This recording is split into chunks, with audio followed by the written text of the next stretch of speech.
Welcome to Indiana Sports Beat Radio, brought to you by the Hard Truth Distilling Company in Brown County, Indiana. So for the thousands in attendance and the millions watching around the world,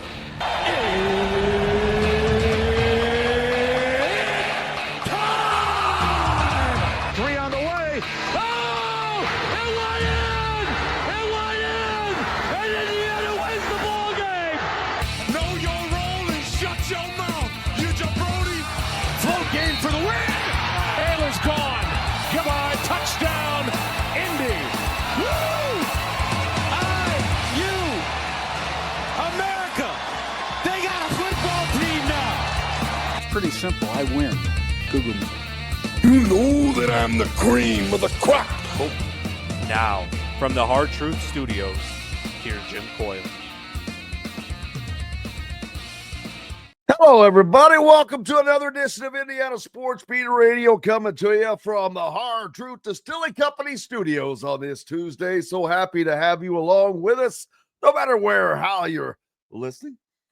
On one of our great radio station affiliates like 97.7 ESPN, the Ref, always the right call down in Evansville or up in the region on the voice of the region. 12:30 a.m., 104.7 FM, WJOB, and in Fort Wayne on Fort Wayne's only sports station, 1380 The Fan. Keep it locked right here all day long. No reason to go anywhere else. We've got you covered up for the next bit.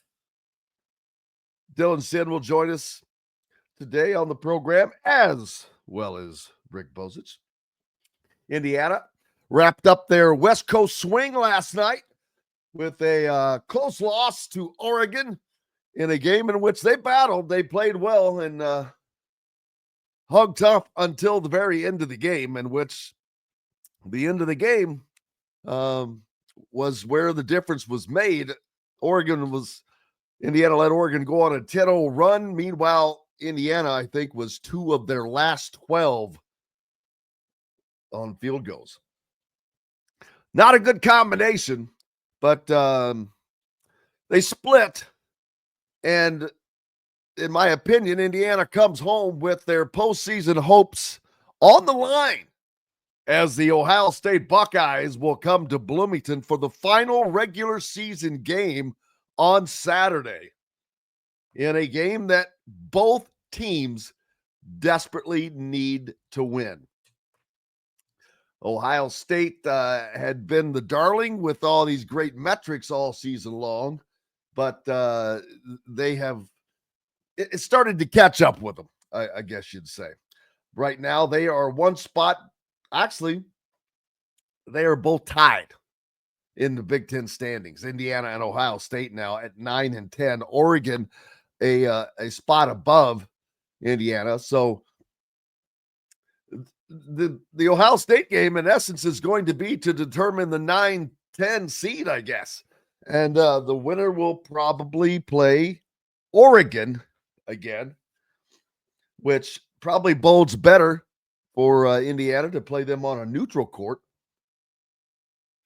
Played them pretty well on the forest floor last night out in Oregon. So it looks a lot better than it used to, though, let me tell you. Man, I wonder if the Big Ten went to him and said, Phil Knight from Nike, y'all got to do something about this floor because we cannot watch that every night. And they cleaned most of that up, thank goodness.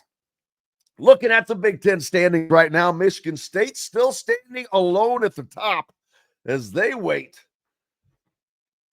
to take on. Well, they still have they have 2 games remaining, but their final game is against Michigan. Michigan also with 2 games remaining yet. They probably play tonight. What is the schedule? Let's see. Last night, Wisconsin goes to Michigan State. Michigan State handles Whiskey 71, or was that the day before? Yeah, Michigan, Illinois. That's right. That was the day before. Never mind. Yesterday was UCLA at Northwestern. Is that right? I just flipped the calendar over. That was Monday. This is Wednesday, right? Got to keep my days straight. Purdue handled Rutgers very easily. They hung a century on them, 100-71 last night. Mentioned Oregon beat Indiana. 73-64 was that final score. Ohio State and Nebraska go to 2 overtimes, and Ohio State pulls out the win at home to keep themselves up, snuggled up. They're on the Mendoza line, baby. They're right there. It's going to be interesting to see if maybe both get in. I think it would take a run by, if Ohio State loses that final regular season game to Indiana, then they're going to have to do some business in the Big Ten tournament. Not that Indiana doesn't need to do some business. Jesse says multiple games this season where it was lost at the foul line. Last night there was a discrepancy in free throws. There's no doubt about that. But you got to overcome that. You just have to overcome that. And they could have. Hitting 2 of your final 12 field goals is not going to get that done. And now part of that 10-0 Oregon run, a lot of that was done at the free throw line. So easy math there. But games coming up in the Big Ten. Although, how about that Nebraska 2 overtime thriller? I wonder, boy, I wonder if that we'll have to look at their situation. Maryland is at Michigan tonight. The Ides of March, right? Cinco de Mayo. Got all kinds of stuff going on. Minnesota, Wisconsin, also tonight. Wisconsin, they've hit a little skid, so they'll be happy to see Minnesota, I'm sure. Also, Washington at USC out on the West Coast. For you late nighters, you want a late game? There you go, 10:30 p.m. Eastern time. You can check that one out. But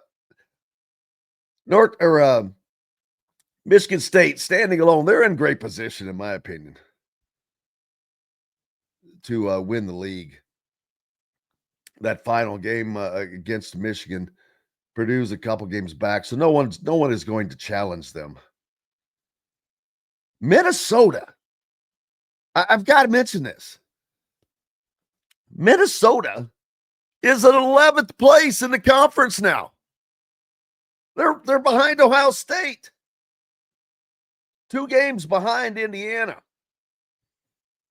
They're ahead of Nebraska, for gosh sakes. Who would have thunk that? Nebraska definitely probably cost themselves a shot at the NCAA tournament last night with that overtime loss at Ohio State. Now they're 17-13. 7-12 in the Big Ten Conference. They're not heading anywhere.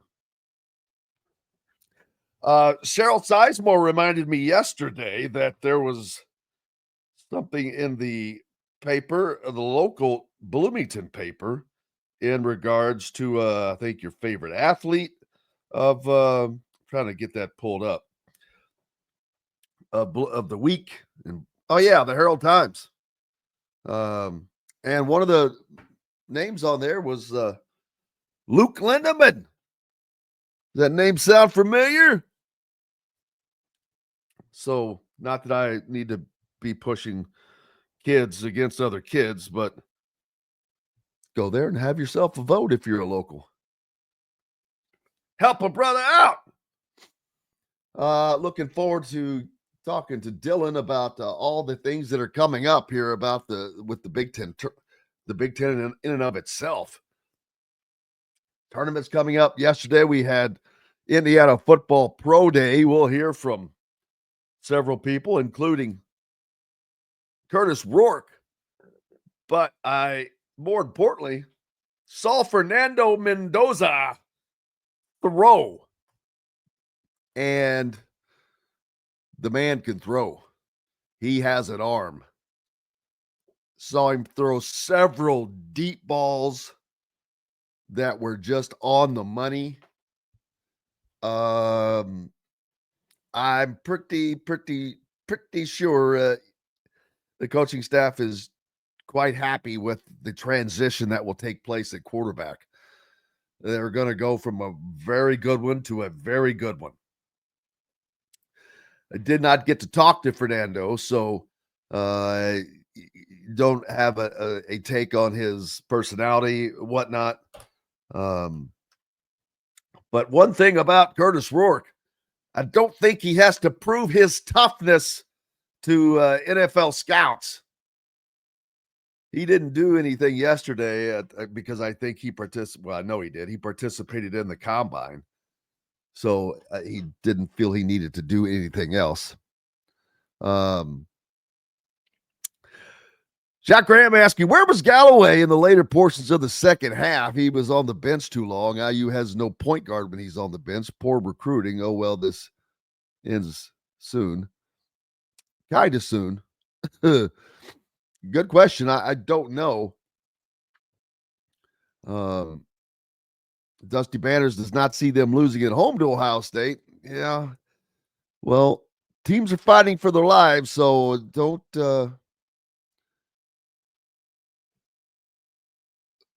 yeah, the knee. Well, that's the thing. I'm not sure what all he did. So, hey, we'll take our first break. We get to talk to Dylan Sinn from the Fort Wayne Journal-Gazette after this. Plenty to talk about. Jeffersonville beat Scottsburg last night badly, thanks to Tyrone, 82-49. Did the Colts bring in Sam Darnold? Good question. Who might be roaming back there next season? All kinds of questions abound. We've got lots coming up here from the Hard Truth Distilling Company studios. We'll kick it off with Dylan Sinn on the way back from this break. At Ben Davis Chevrolet and Ben Davis Ford in Auburn, we're your one-stop shop for all of your automotive needs. We have the area's best selection of over 300 vehicles, including new cars, trucks, vans, and SUVs. Plus a huge selection of pre-owned vehicles in stock. And if we don't have what you're looking for, we'll find it for you. We also have top-of-the-line service and parts, plus a collision repair center, and we're competitively priced on everything. For sales, service, collision, parts, and more, we do it all. Come see us today or visit us online at bendavischevrolet.com and bendavisford.com. Whether it's a night out with the family, after work with colleagues, or catching the game with friends, Bubba's 33 is the place for you. Bubba's 33 offers a mouth-watering menu of selections that are all made from scratch every day. The portions are big, but the prices are small. And with over 50 big screen TVs, you'll never miss the big game. Bubba's 33, pizza, burgers, beer. If you're looking for a new home in the Indianapolis area, you need Cheryl Sizemore from Brick and Ivy Realty. Cheryl Sizemore has over 2 decades of experience, and that could be the difference in getting the home you want in today's tough housing market. Reach out to Cheryl at CherylSizemoreSells@gmail.com or 317-701-0838. That's 317-701-0838. Let Cheryl Sizemore sell or find your new home today. Located on 325 acres in beautiful Brown County, Indiana, Hard Truth Distilling Company is the biggest and the best craft distillery around. While Hard Truth is already known for producing internationally awarded whiskeys and spirits like Hard Truth's sour mash bourbons, sweet mash, and hard road ryes, as well as their cinnamon vodka and the always popular toasted coconut rum. Hard Truth Distillery offers so much more. With a full-service restaurant, ATV, and distillery tours, as well as live music, you can spend an entire day at Hard Truth Distillery while making your entire family or group happy. And that's the Hard Truth. Hard Truth products are available across Indiana, as well as many other states. So no matter where you shop, if they don't carry your favorite Hard Truth product, tell them you want the truth, the Hard Truth. Hard Truth Distilling Company encourages you to enjoy all of their products responsibly and to never drink and drive.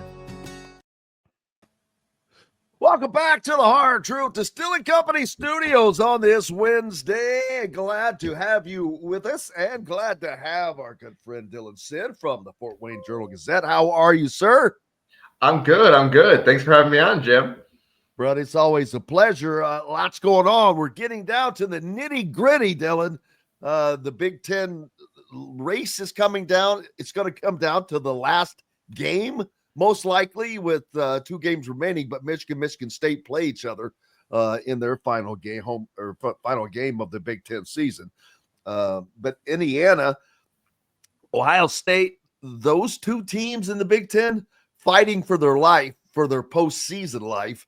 I think that Sunday's game is an in or out for both of these teams. The winner is in, the loser's out. That doesn't mean they're out completely. Opportunities abound in the Big Ten tournament, but this final game of the regular season between these two there's going to be a lot on the line. Yeah, absolutely. I mean, that's kind of what was set up last night when Indiana lost to Oregon, and then Ohio State beat Nebraska 116-114 in double overtime. What a game that was. Yeah. I think that was kind of basically Ohio State just played an in or out game, right? Like they had to win that one to set up the game against Indiana. And so they won it, and now they have the chance to go on the road and beat Indiana on its senior day and clinch a tournament. I think clinch a tournament berth, and Indiana has the same opportunity here. So of course, the first game between those teams was really, really good. Indiana, I think, won by 1 in overtime, if I'm remembering correctly. So we're going to see. We're going to see how that goes, because both of those teams are going to be desperate going into that game. And as you said, it is not a total winner you're out, because you still have the Big Ten tournament, but you don't want to go into the Big Ten tournament needing wins, because as we've seen in the last couple of years, the committee weights Big Ten tournament games lesser than regular season games. You need to win more games in the Big Ten tournament to make up for not kind of clinching your spot in the regular season. Yeah, I would surmise that if Indiana were to lose the Ohio State game, in the game that we're playing here, that would put them 1 game under, so to speak. Yeah. But the Big Ten tournament does not allow you to just make that up with 1 game. So winning that first game does not get you out from being 1 under, because you're playing a lower seeded team and you're already pretty low seed. So then you'd have to win a second game at least, and potentially a third game, because if you'll recall, I think it was, I don't know, 2019, 2020, or maybe it was 2021, that they go into the Big Ten tournament, and I think they beat Michigan and Ohio State, maybe, or maybe it was Illinois. I forget. Illinois. Yep. And we all thought, well, they're in. They're in. Yeah. They did get in, but buddy, it was by the hair of their chinny chin chin. That's right. Yes, because they went into that tournament. They went into that Big Ten tournament. It was 18-12. And so they won 2 games. They beat Michigan in the 8-9 game, and then they beat the Illinois, who was the number 1 seed that year, who had won the conference title outright. And they went into that game. The third game they played was against Iowa, and they lost that game on that buzzer beater by Bohannon, if you remember. And everyone assumed, okay, they're in because they won that game against Illinois and they beat Michigan. And they ended up being basically the last team in, was what the committee said. Because they don't want to change the bracket. That's the thing. The committee does not want to change the bracket when they have it set during the conference tournaments. The Big Ten plays right at the end of the bracket process. So it's one of those things where you really need to make an impression to change your kind of slotting. And so that's why these regular season games are so important. And this game on Saturday, Assembly Hall, is going to be absolutely rocking. It's going to be senior day. You're going to have some of these guys, Anthony Leal, Trey Galloway, Luke Goody's probably going to go through senior day, Umar Ballo. Some of these guys are going to get their just due. And then you're going to go out and see, hey, how much do they have left? What can they put on one more big performance to get Indiana over the top here and see what they can do? I think that's going to be a crazy atmosphere on Saturday. Yeah, I ironically, way back, I said, okay, my thoughts were Indiana was, I ran the schedule out and said, I think they're going to go 18-13. I think they're going to finish 9-11 in the conference. And they're on course for that.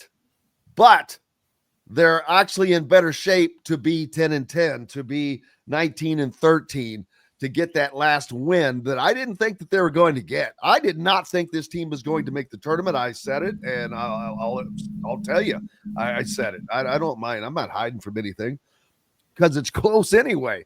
But their destiny is in their hands. You cannot ask for, if it's going to be like this, you cannot ask for a better situation. You're going to be at home. It's senior day. So your guy should be playing for everything, all the marbles on the line. And you would hope that turns out to be the case because Indiana's played pretty well of late, to be honest with you. They played very well against Oregon last night on the road. They played very well against Washington on the road. They won before that. So they're playing pretty well now that they seem to have finally found their roles, but yet then everything does not go as planned last night. Mackenzie Mbako was MIA again in the first half. Of course, he scores 8 points in the second half, but still goes just 2 of 10 on the night. Indiana, however, shot the lights out of the ball. At halftime, I said Indiana has to shoot the 3 ball better. Period. End of story. Well, they come out and do just that. Got themselves in the game, in essence, with that 3-point shooting, although they were having to overcome a pretty good free throw disparity that was talked about by Woodson, brought that up. A lot of the fans brought that up, and it's kind of hard to ignore, Dylan. 3 of 7 for Indiana, 19 of 21 for Oregon. I mean, whoo, that's a lot of points to have to make up. And the 3 extra 3-point shots that Indiana hit that night, those 9 points, not going to do it. No, and it was one of those things where what Oregon does is play super physical, right? Like I think that's what was bothering Indiana and Mike Woodson the most was, okay, you're going to play super physical, great. You're going to get some free throws, right? Like that's just how it works. That's kind of the what you give up by playing that way, and they just weren't getting any of those calls. I mean, Trey Galloway, like the decisive possession after Oregon had made that 35-foot 3-pointer to take the lead, Trey Galloway brings the ball up the court, and he gets hacked 2 or 3 times on the way up the court, and that gets the ball stolen from him. And yeah, the ball got stolen from him, but he was also hacked 2 or 3 times leading up to that. So it was one of those things where it was a road whistle. So it was just. But how do you get that? But how do you get that in conference play? I know. It's one of those things where it shouldn't happen, but it just does, and it happened. It's not. It wasn't just last night for Indiana. It happens throughout the Big Ten all season for teams home and away, and it's very odd that the conference can't do better. But it's been a years-long situation with this league. I mean, and there's no way this does not get looked at, because that's when you look at that, the eye, just what you call the eye test. Yeah, it jumps off of the page. If I look left and I see 19 of 21 versus 3 of 7, come on, man. I hate talking about officiating of games. Yeah, because there's always things you could have done. Indiana went 2 of their final 12 field goals last night. Maybe they're getting fouled all the way. I don't know, and it wasn't getting called, but they had opportunities there. Oregon finishes on a 10-0 run, but a lot of that came at the free throw line. Yeah. So you can't do a lot about that. But yeah, a disparity like that is just, it's hard to imagine. And it makes you wonder, are these Big Ten officials West Coast Big Ten officials? And it's not a purposeful slight, I don't think ever. I think that sometimes it's just innate. Yeah. If it's a home game, I think officials, the noise, they get into it. When you see an official get animated and make a call, I'm like, why are you getting animated? You should be the calmest guy on the floor at all times. It drives me nuts when an official gets animated into his call. I'm like, dude, you're not the show. Now, I haven't seen that a lot lately, but what we do see is officials calling every single stupid, stinking thing. And it's like they either let them play or don't let them play. But a lot of the times you're like, but there's no rhyme or reason. Officiating sometimes drives me nuts, and it's either way too. It's not for a team, just and it's a hard job. Don't get me wrong. Yes. I couldn't do it. Yes. I can tell you right now. I can sit here and tell you I could not do that job. I could not. But first of all, I'd be turning around and telling people to go enjoy a lunch somewhere. But yeah, but they've got to overcome that. That's past.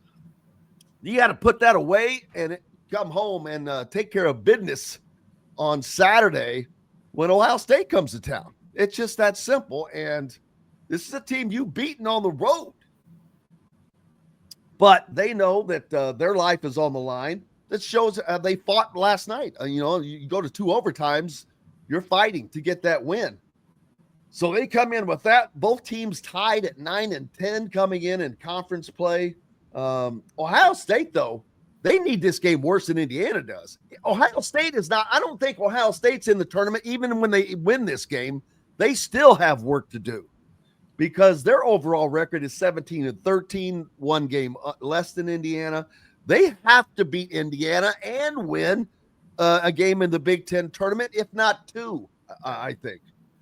The thing is, Ohio State's metrics are really good. Like the advanced metrics, like them a lot because they have but haven't they taken a big hit here of late? A little bit, but they're still ahead of Indiana in a lot of the advanced stuff. They're still ahead of Indiana in the net. The metrics really they had a 20-point win over Kentucky in the non-con.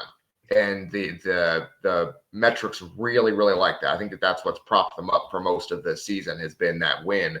And so I think that helps them a lot because they do have some blowout losses. They lost to Maryland big. They lost to Auburn big. Like I'm talking 30 points. So it's one of those things where you give yourself opportunities. They gave themselves some opportunities in the non-con, and they took care of one of them.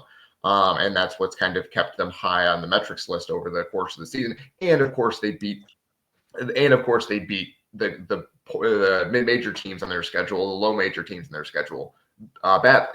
And so that's of course a second straight year now. Indiana has been dragged down by not beating those teams as thoroughly as they should have early in the season. Now the tournament selection committee does not weight that quite as highly as the net rankings do. I know the net rankings are a big part of what the committee does, but that's not the be all end all for them. But it does help, right? You would have liked to have won some of those games by 25 instead of 12.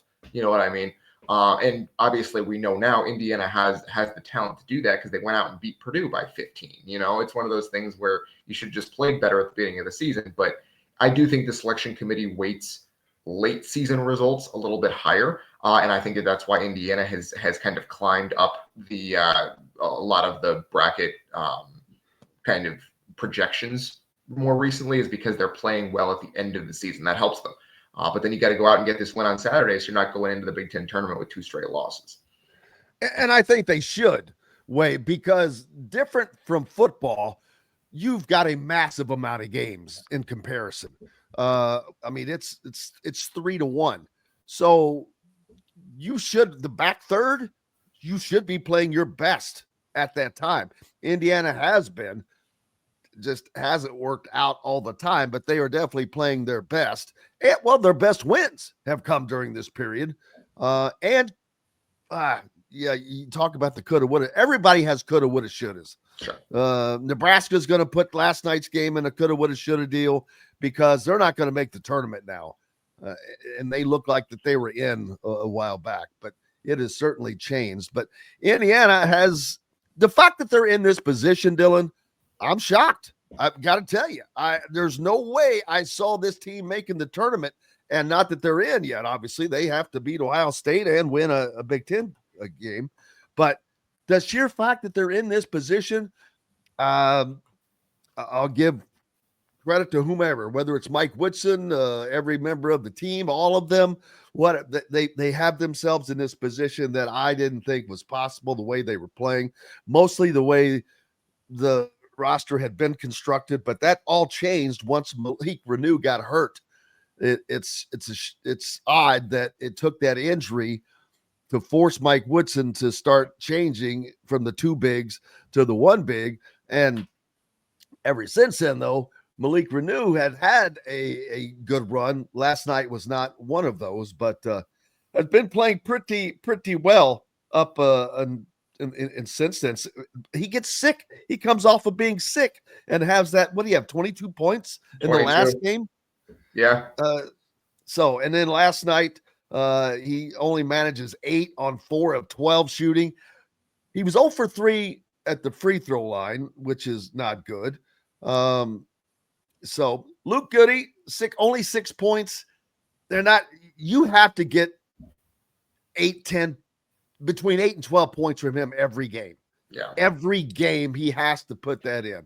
Ballo, a solid night at 10 and 10, but that's only solid if Malik Renew is doing something similar, and he didn't with an 8 and 6 night, pedestrian night. Miles Rice, 4 points. He kept shooting the ball at the end of the game, and I'm like, why are you putting up all those 3-point shots when he ended up going 1 of 5, and I'm like, dude, get this in there. It just showed the lack of an offense. It was very haphazard, and that's part of why Indiana went 2 of their final 12. They weren't getting good shots. They weren't making smart decisions in their shot selections, in my opinion. And so they could have changed the outcome of that game, even with the free throw disparity. Yeah, I think that's right. With Malik Renew specifically, I think that was a big piece of the game, was that when he got the ball, Oregon was really doubling down hard on him. They were sending 2 guys at him and trying to make life extremely difficult for him around the rim, and he was having trouble passing out of those double teams. That's something that he's done really well recently, is pass out of double teams, give other guys open shots. Luke Goody has been on the receiving end of a lot of those Malik Renew passes to the weak side corner, kind of like Trace Jackson Davis to Miller Kopp back in the day. And that wasn't happening last night. Oregon was making it really difficult for Renew not only to shoot the ball, but to pass out of those double teams. So good for Oregon for being physical and tough and knowing when to bring the double. But Renew just has finding kind of the angles to get rid of the ball there. I think there was a couple times where he tried to force some things. I think that really hurt the offensive flow, where he would get the ball and it would just kind of stop. And I think that's something that needs to be fixed before they play Ohio State. With Miles Rice, he has this thing at the end of games, and it's sometimes it's worked out. There's been a couple of times this season where it's really worked, but he has this thing at the end of games where it's like, this is my time. It's Miles Rice time. Sometimes Boy, it sure was. I had to look at the shooting, but he got up a lot of his shots in the last part of the game last night, without question. Yeah. Man, I don't know if I can get there quickly enough, but there's the end of the game. Those are only made shots. Daggone it. I needed the shot chart. Yeah, he got his up. I'm going to get mine, baby. And he did. But that's Indiana starts to fall apart, or not fall apart, but they get away from what works for them and just start doing whatever they want, kind of a thing. And doesn't work. No, it doesn't. And what had been working for them was Trey Galloway getting a screen at the top of the key and getting downhill. That had really worked in the second half, to get to the floater game, to get a post feed to Ballo down low. That had really worked, and it didn't really happen in the last minute and a half of that game when they fell behind.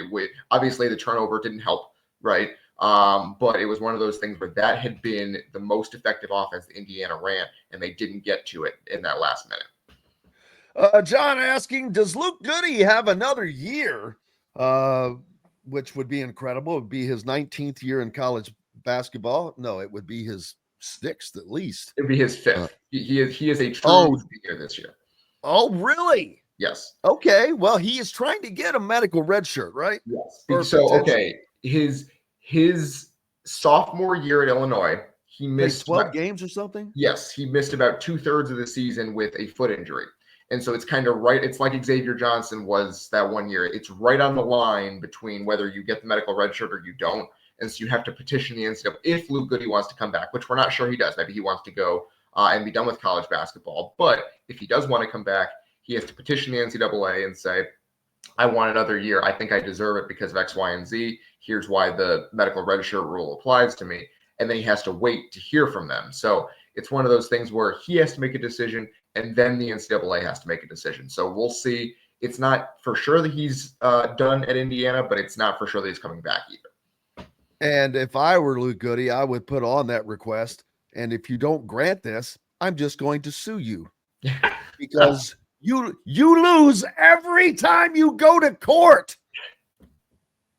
Yeah, it's one of those things where that does seem to be kind of the escape valve at this point, is making sure the NCAA knows there is a lawsuit threat on the back end of this. So they have been granting more waivers in recent years, I think in part because of that.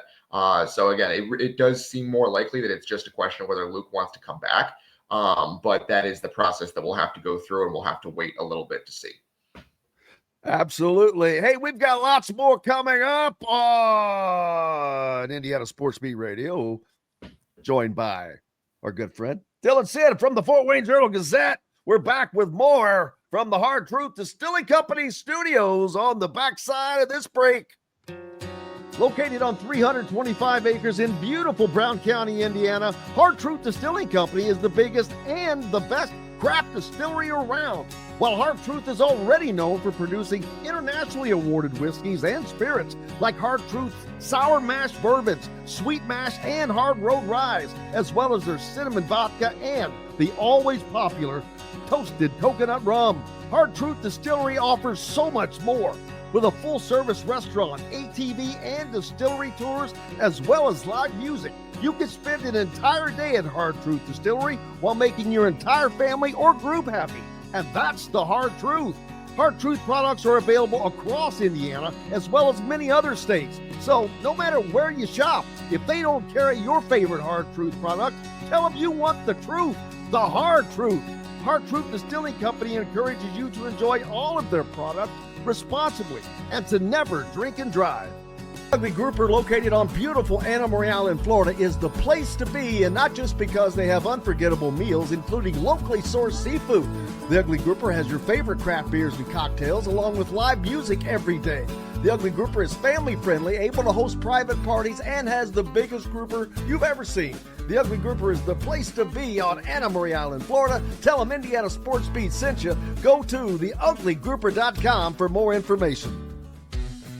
When it comes to apparel and promotions, Freethink has you covered, literally, whether it's 24 or 200 shirts for sports leagues, businesses, or groups. Freethink Apparel and Promotions can also create your very own merchandising store. Freethink Apparel and Promotions did it for Indiana Sports Beat Radio, and they can do it for you. Whether it's screen printing, embroidery, digital printing, promotional products, vehicle wraps, or anything else under the promotional line. See what Freethink Apparel and Promotions can do for you at freethinkapparel.com. At Ben Davis Chevrolet and Ben Davis Ford in Auburn, we're your one-stop shop for all of your automotive needs. We have the area's best selection of over 300 vehicles, including new cars, trucks, vans, and SUVs. Plus a huge selection of pre-owned vehicles in stock. And if we don't have what you're looking for, we'll find it for you. We also have top-of-the-line service and parts, plus a collision repair center, and we're competitively priced on everything. For sales, service, collision, parts, and more, we do it all. Come see us today or visit us online at bendavischevrolet.com and bendavisford.com. Welcome back to the Hard Truth Distilling Company studios on this Wednesday. Glad to have you along for the ride. Jim Coyle with you as always, joined as we are always on Wednesdays by our good friend Dylan Sinn from the Fort Wayne Journal-Gazette. Make sure you're giving Dylan a follow and be a subscriber if you're a Fort Wayne area listener. Listening on 1380 The Fan up there. Hope all is well. Ready for some not winter weather, Dylan.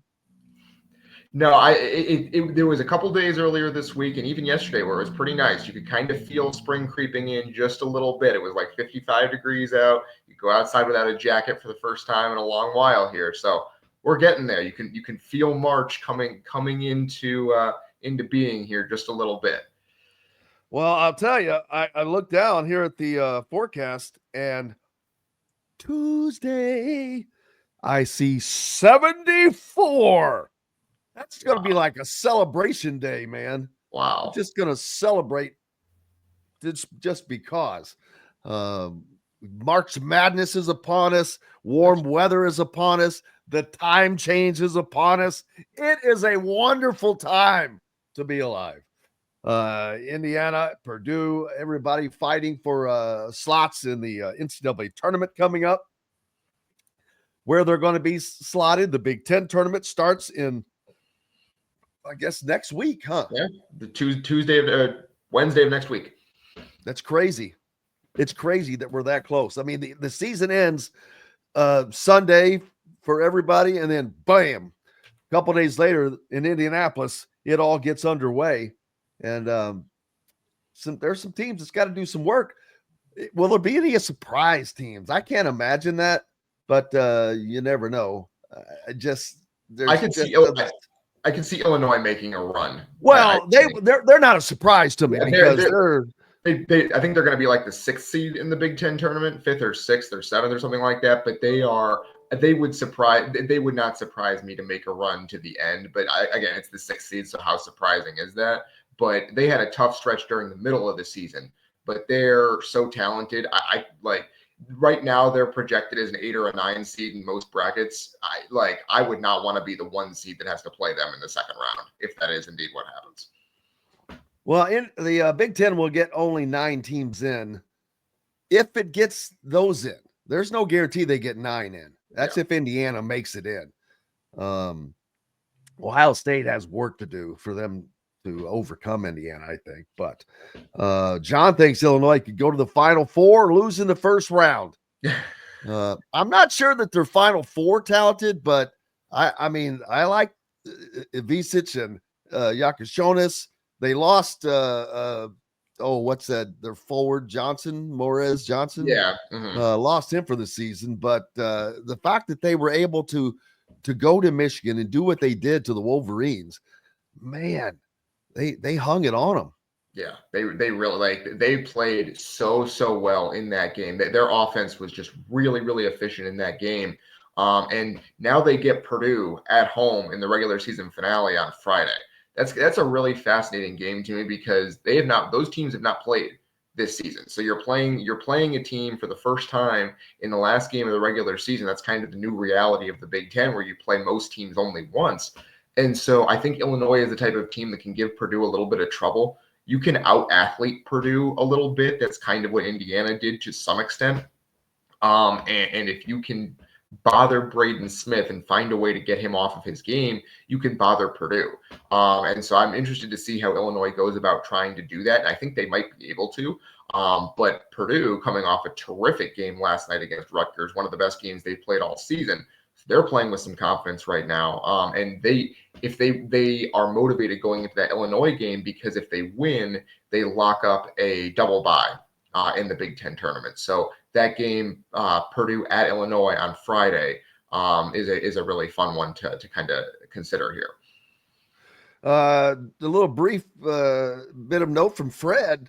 Kevin Boyle, Monteverde's head basketball coach, and he's been there for a while, won several national championships, apparently leaving for Spire Academy in Ohio, per ESPN. First of all, I've never heard of Spire Academy in Ohio.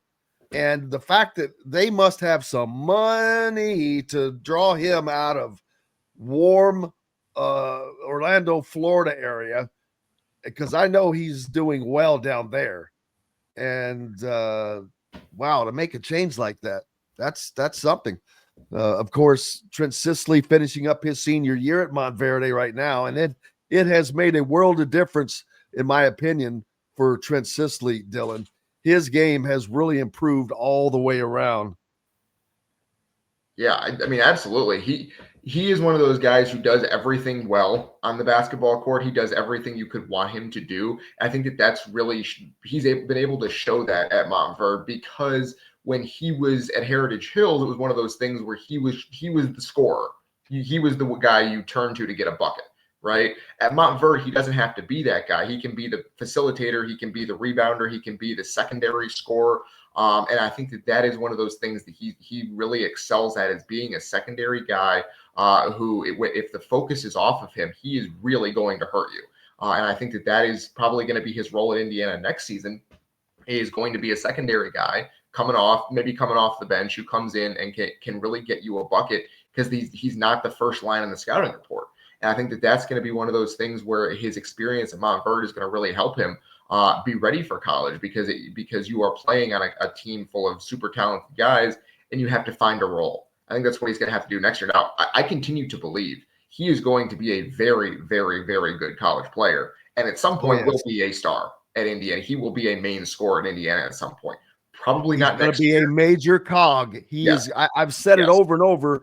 He's going to be a part of Indiana getting back to being Indiana. Yeah, in my opinion, I think that's exactly right. And maybe it's not next season. Maybe he's not a key cog next season. He's kind of a bench scorer next year. But maybe the year after that, I think he could really be a guy who helps Indiana. And I think his experience kind of being the main guy and being more of a fill-in-the-blanks guy at Montverde really helps him. And I think that's why I think it made sense for him to transfer there this season.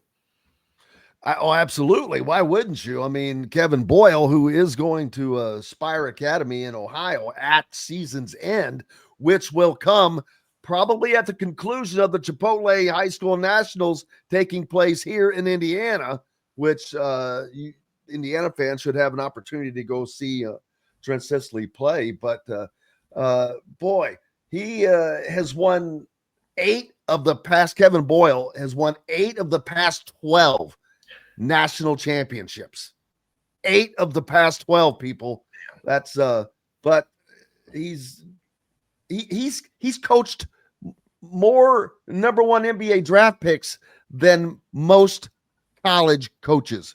He has 3 former NBA draft picks, including Cooper Flagg, who will be the number 1 pick this year. So that'll give him 4.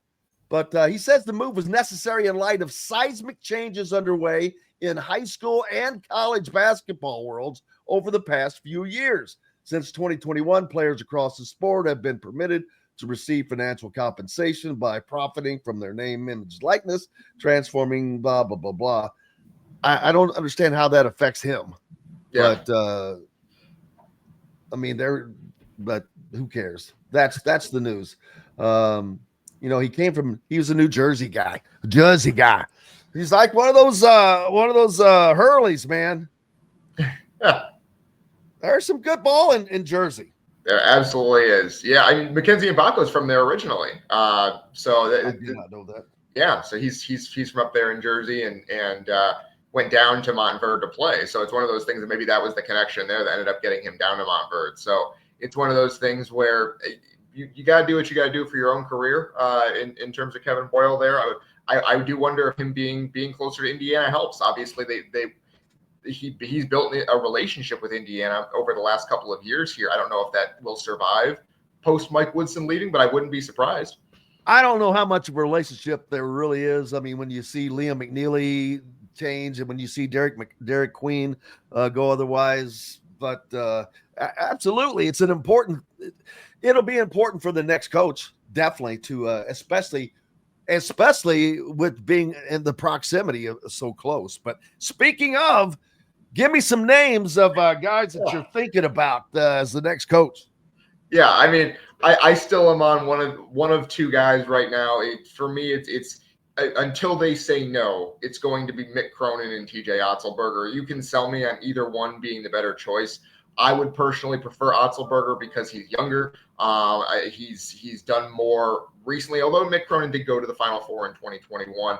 Otzelberger, to me, checks a lot of the boxes where it's a guy who's had a ton of recent success. He's young enough where he can be around for a while. And he has a contract at Iowa State where the buyout is not very big. It's only about $4 million.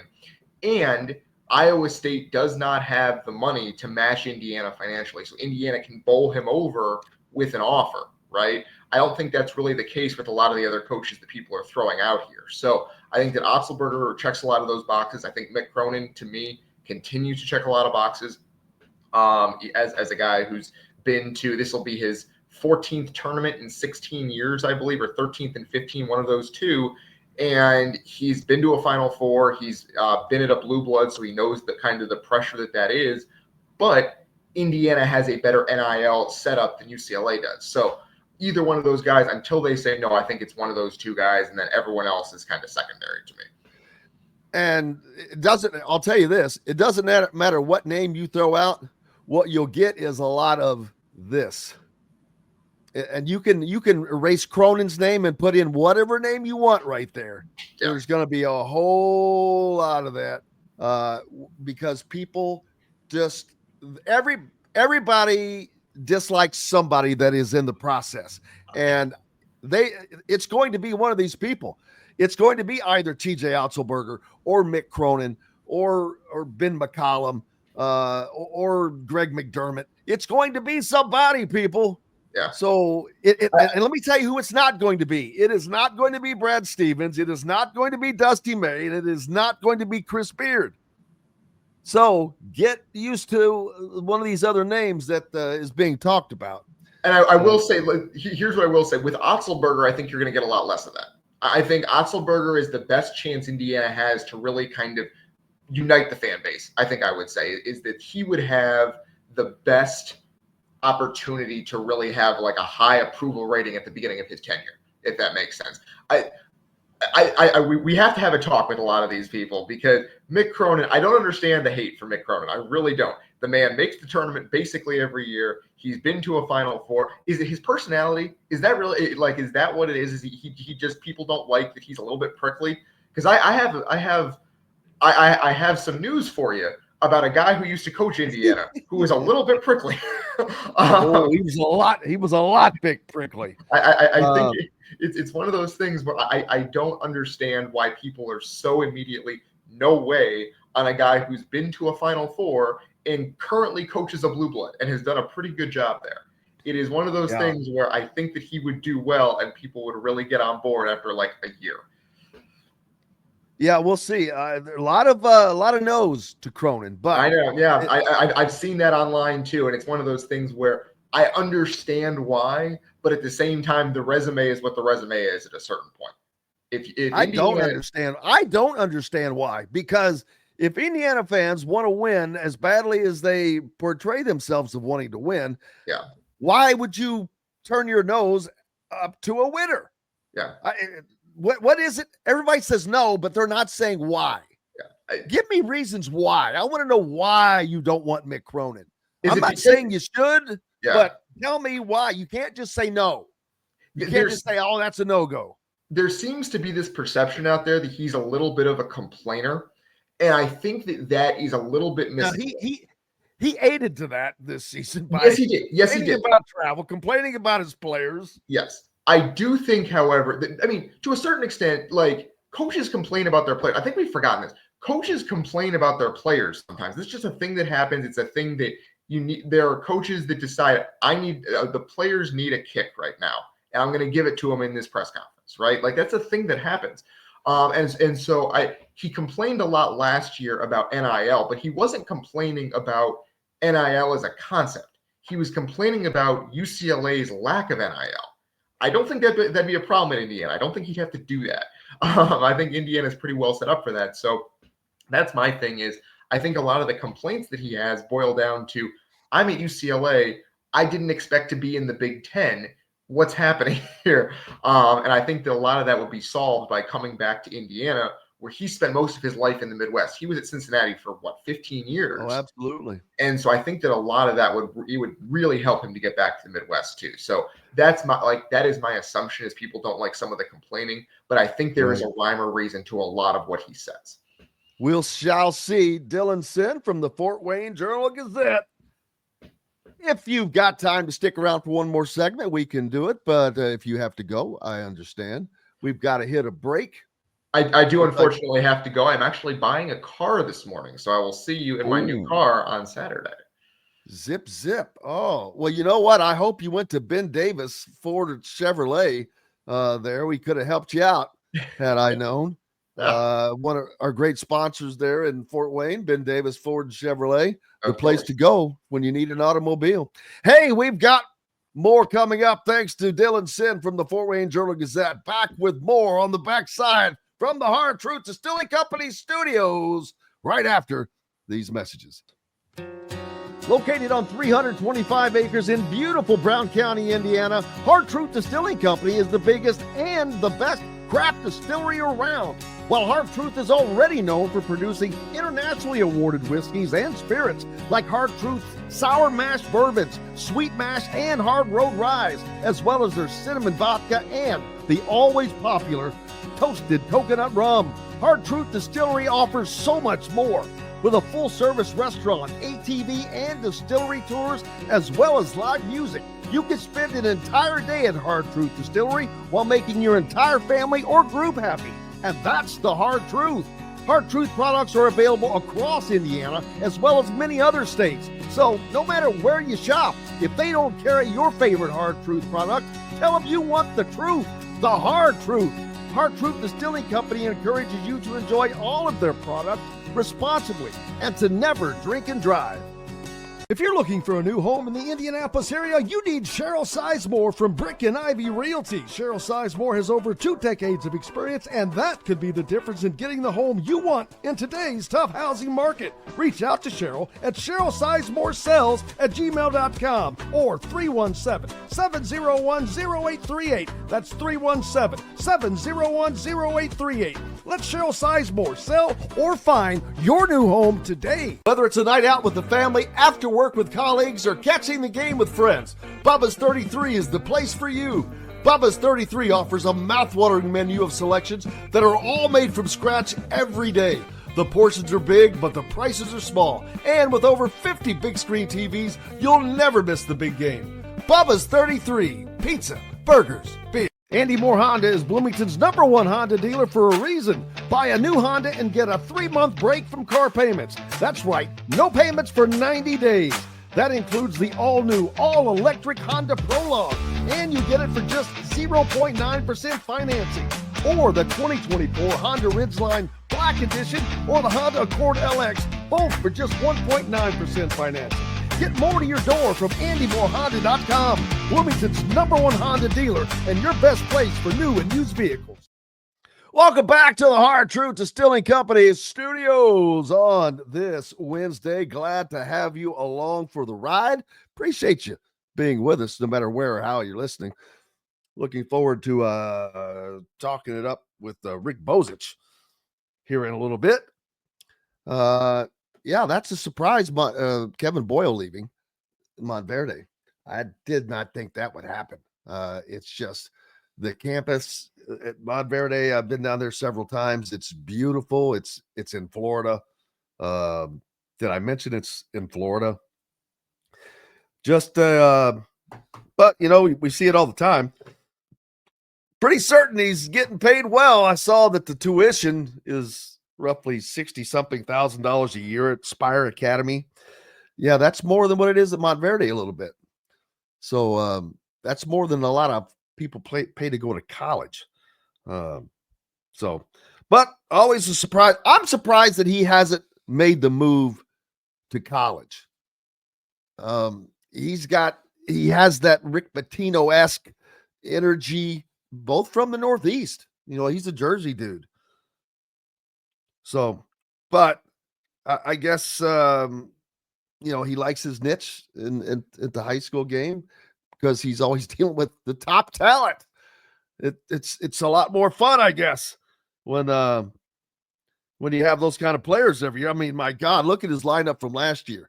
I can't even remember everybody that was on that team, but Cooper Flagg, Derek Queen, Liam McNeely, Asa Newell, they had 2 others that were their top 6 players. But that'll be changing now. I bet the Montverde community is just kind of devastated. They love their basketball. And but he's not leaving until the end of the season. You should be able to watch Montverde and Trent Sisley play in the Chipotle Nationals here in the Indianapolis area. That should be in April, I believe, is when that is. But Indiana, and let's see. Oh, yeah, yesterday, Indiana football pro day. An opportunity for outgoing seniors that weren't invited to the combine to show their wares. Oh, Nick Toomer. Defensive back Nick Toomer. 40-inch vertical. That's some hops. Then somebody had a 39-inch vertical, and I'm trying to remember who that was because they were much shorter.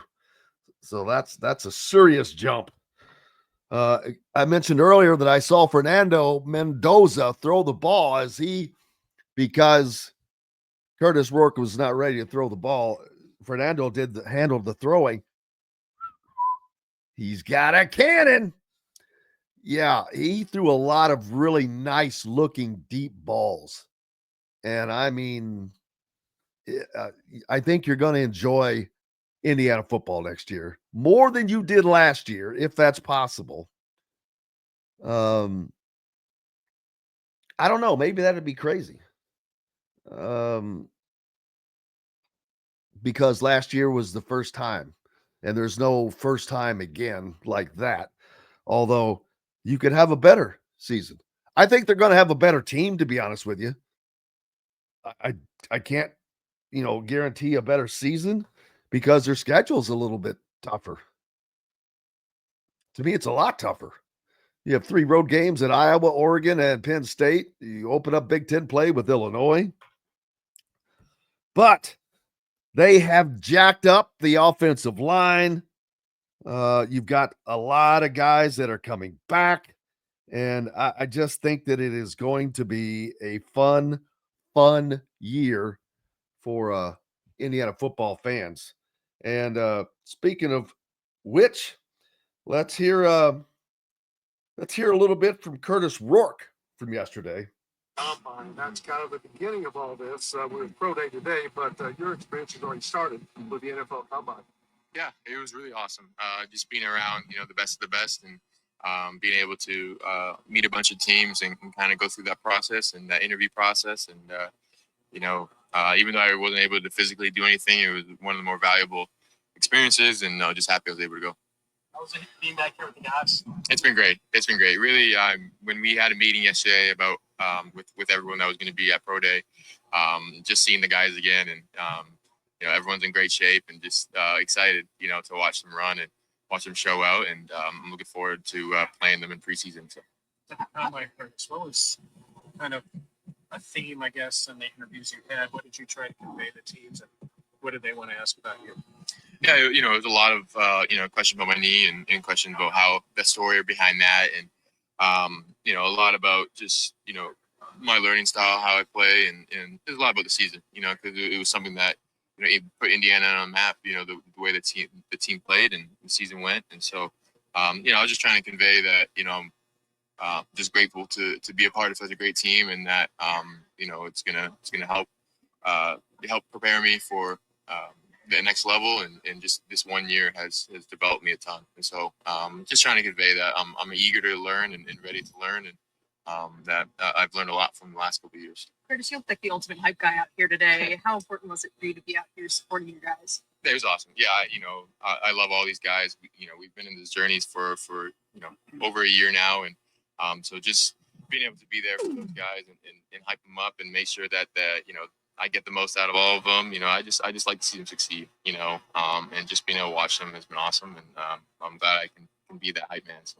Kurt, you mentioned your knee, and the NFL, part of that is being tough, and obviously with your thumb situation that we all know about, and then the knee, how in the world were you able to play on a torn ACL like you did? I don't know how that's even possible. Yeah, I didn't really know it was torn, right? And that's the story, and so they were telling me that I could play on it, and so that's all I kind of needed. Thankfully I stayed in the pocket a lot more this year than other years, and so that helped a bunch.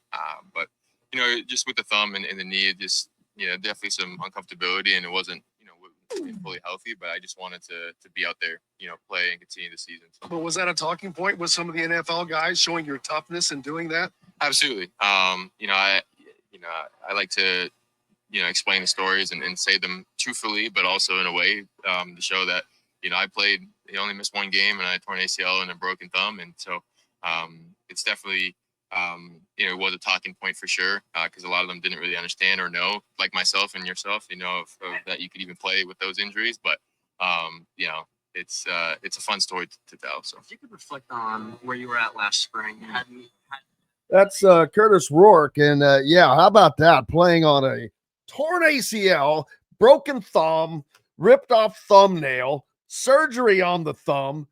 He missed 6 quarters.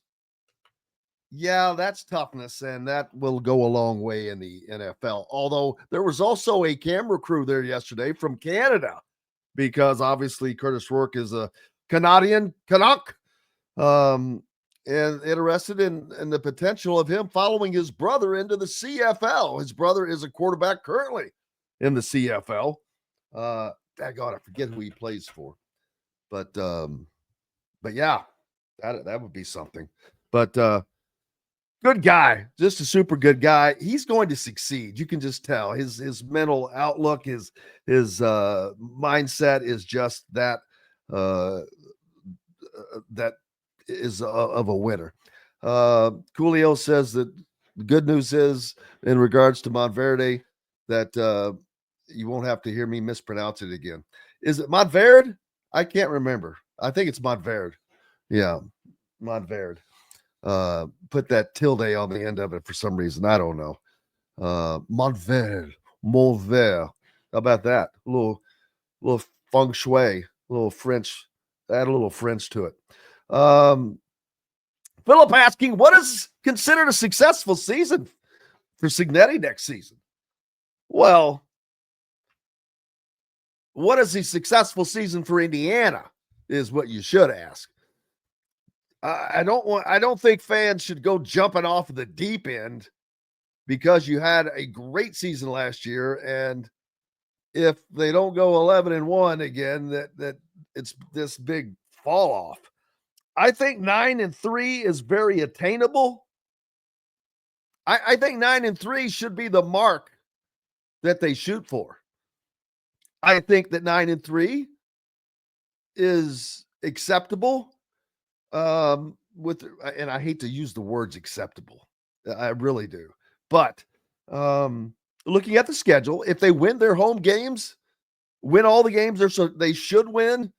The 3 toughest games are all on the road at Penn State, at Iowa, at Oregon. 9-3 is very doable. I think that I'd like to see them win one of those road games, though. I'd like to see them answer the call on not just winning the games they're supposed to win and getting up to 10-2. Now, is that asking for the sky for an Indiana football program? Truth be told, probably. But this is not your granddad's football program, IU football program. That's funny. Stephen Ryan just said the refs just called another foul in Indiana up out in Oregon. So that's my take. I think that 8-4. How many times would Indiana football fans have taken an 8-4 mark and been happy as a lark? So if that were to happen next year, yes, I think that would be a slight step down. But it's 8-4, people. It's still 8-4. I think they go 9-3 and potentially 10-2. We'll have to see. We shall have to see. Hey, we're going to take another break. Get to the captain, Sir Rick Bozich from WDRB.com. Get his thoughts on all that is going on, which is plenty. Appreciate you guys being with us. Back with more from the Hard Truth Distilling Company studios right after these messages. Andy Moore Honda is Bloomington's #1 Honda dealer for a reason. Buy a new Honda and get a 3-month break from car payments. That's right, no payments for 90 days. That includes the all-new, all-electric Honda Prologue, and you get it for just 0.9% financing. Or the 2024 Honda Ridgeline Black Edition or the Honda Accord LX, both for just 1.9% financing. Get more to your door from AndyMooreHonda.com, Bloomington's #1 Honda dealer and your best place for new and used vehicles. Ugly Grouper, located on beautiful Anna Maria in Florida, is the place to be, and not just because they have unforgettable meals, including locally sourced seafood. The Ugly Grouper has your favorite craft beers and cocktails, along with live music every day. The Ugly Grouper is family-friendly, able to host private parties, and has the biggest grouper you've ever seen. The Ugly Grouper is the place to be on Anna Maria Island, Florida. Tell them Indiana Sports Beat sent you. Go to theuglygrouper.com for more information. When it comes to apparel and promotions, Freethink has you covered, literally, whether it's 24 or 200 shirts for sports leagues, businesses, or groups. Freethink Apparel and Promotions can also create your very own merchandising store. Freethink Apparel and Promotions did it for Indiana Sports Beat Radio, and they can do it for you. Whether it's screen printing, embroidery, digital printing, promotional products, vehicle wraps, or anything else under the promotional line. See what Freethink Apparel and Promotions can do for you at freethinkapparel.com. Located on 325 acres in beautiful Brown County, Indiana, Hard Truth Distilling Company is the biggest and the best craft distillery around. While Hard Truth is already known for producing internationally awarded whiskeys and spirits like Hard Truth's sour mash bourbons, sweet mash, and hard road ryes, as well as their cinnamon vodka and the always popular toasted coconut rum, Hard Truth Distillery offers so much more. With a full-service restaurant, ATV, and distillery tours, as well as live music, you can spend an entire day at Hard Truth Distillery while making your entire family or group happy. And that's the Hard Truth. Hard Truth products are available across Indiana, as well as many other states. So no matter where you shop, if they don't carry your favorite Hard Truth product, tell them you want the truth, the Hard Truth. Hard Truth Distilling Company encourages you to enjoy all of their products responsibly and to never drink and drive. Welcome back to the Hard Truth Distilling Company studios on this Wednesday, and you know what that means. Our good friend Rick Bozich from WDRB.com joins us. How are you, sir? I'm good, Jim. How are you doing?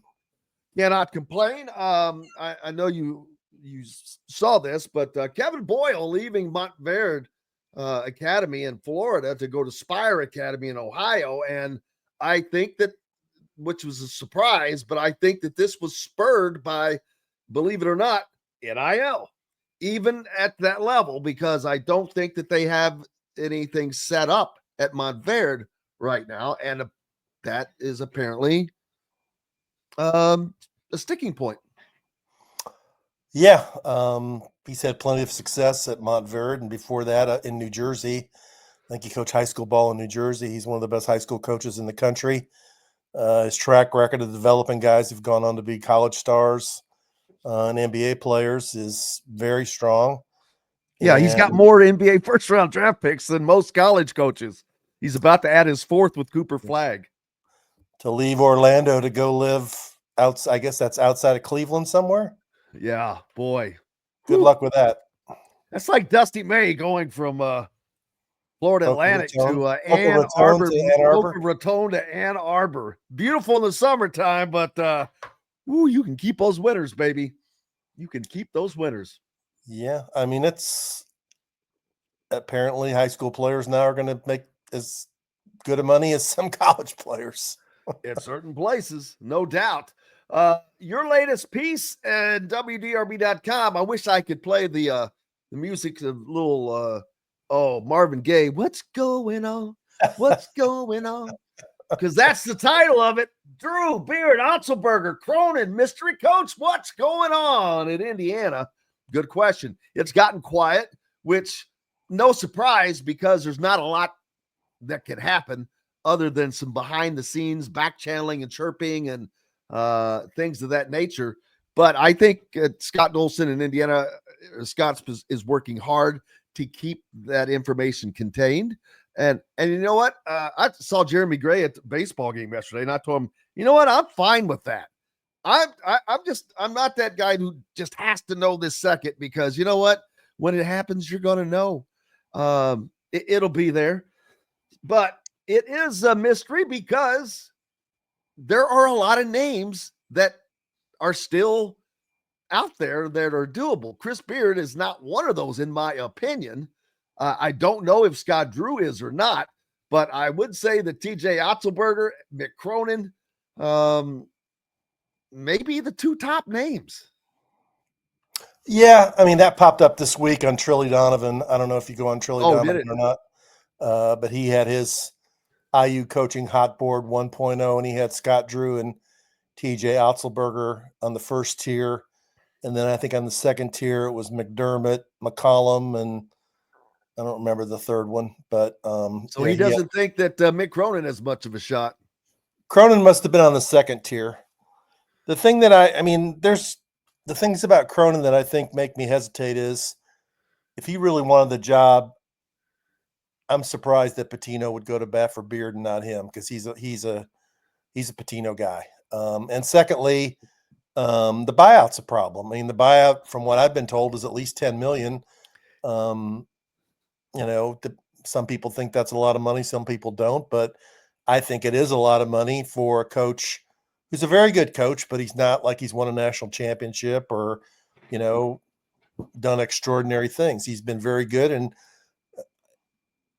sometimes I think we read too much into things. I think Mick Cronin has been signaling this year that he's not thrilled at UCLA. As many times as he's complained about stuff going on there, I mean, to keep doing it publicly, I'm sure his athletic director is not real thrilled about that. And I know that I probably talked about this last week, but the Daily Bruin and Bill Platchkey of the LA Times have both taken shots at him, saying, you're going to keep complaining like this, you better go to the Final Four or something, because your record isn't that dazzling that you can be griping like this.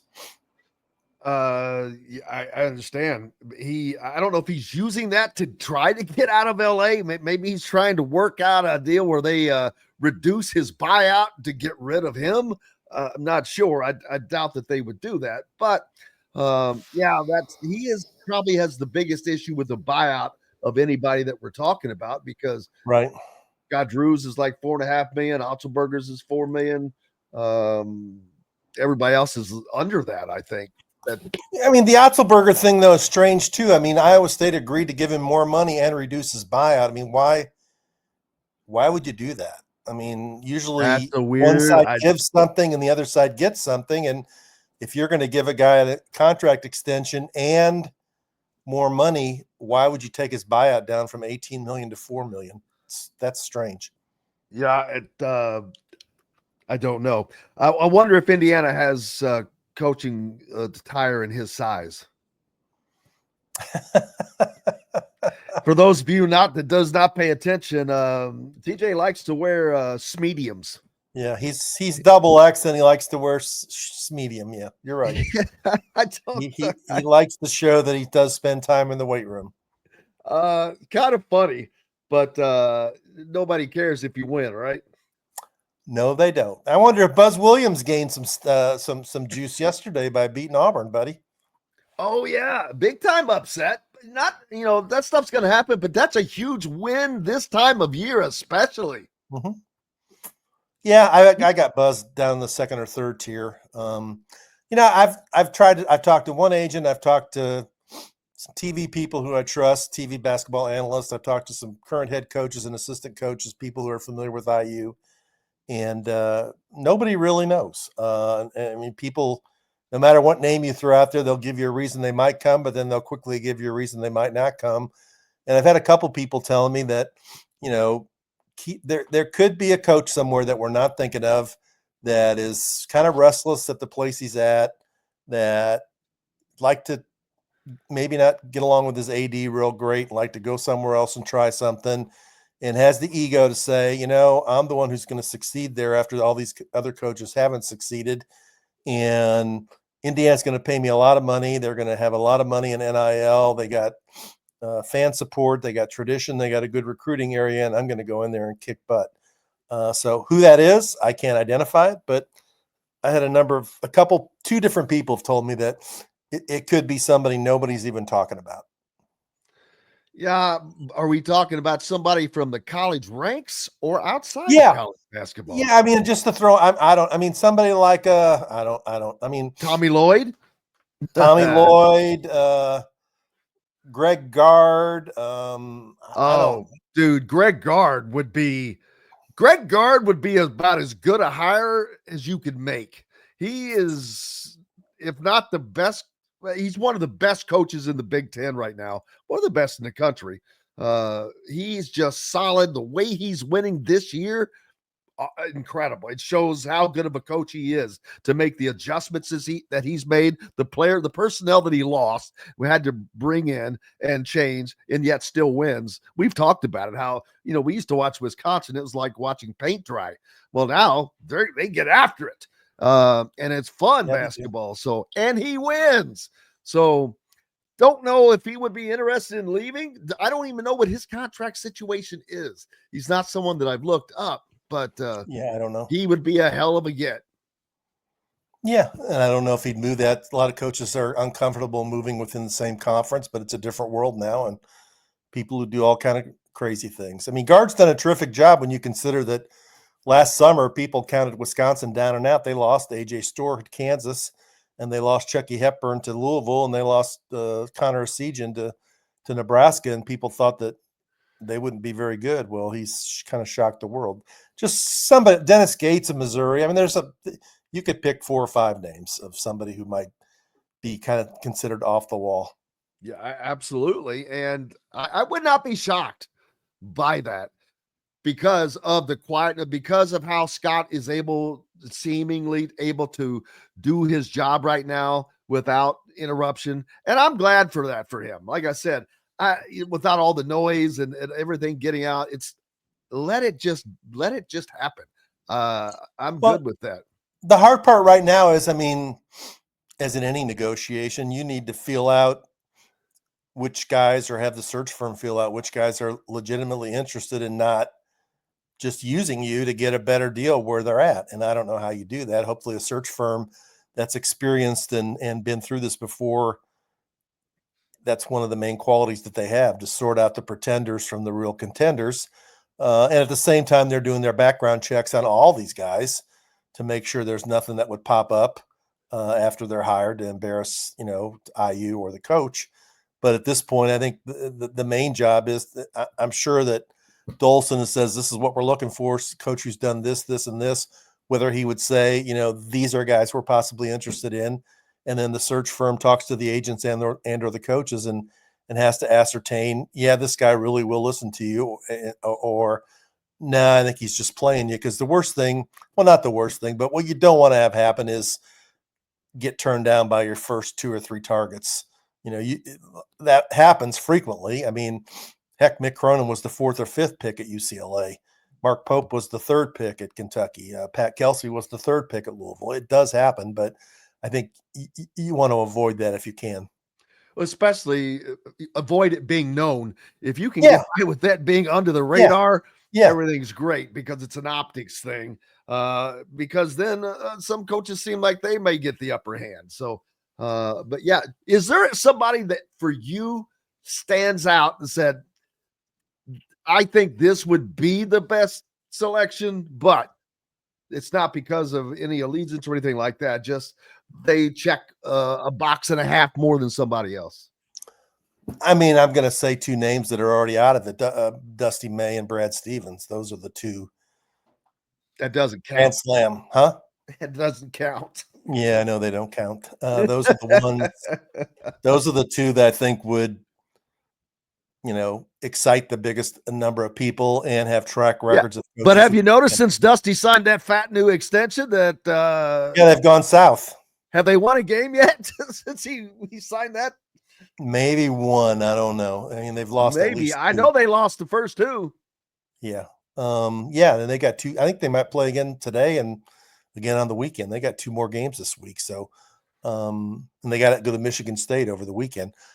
Among other guys, it would be Drew. I mean, it would be Drew. I mean, he's won a national championship. He's won at a high level at Baylor.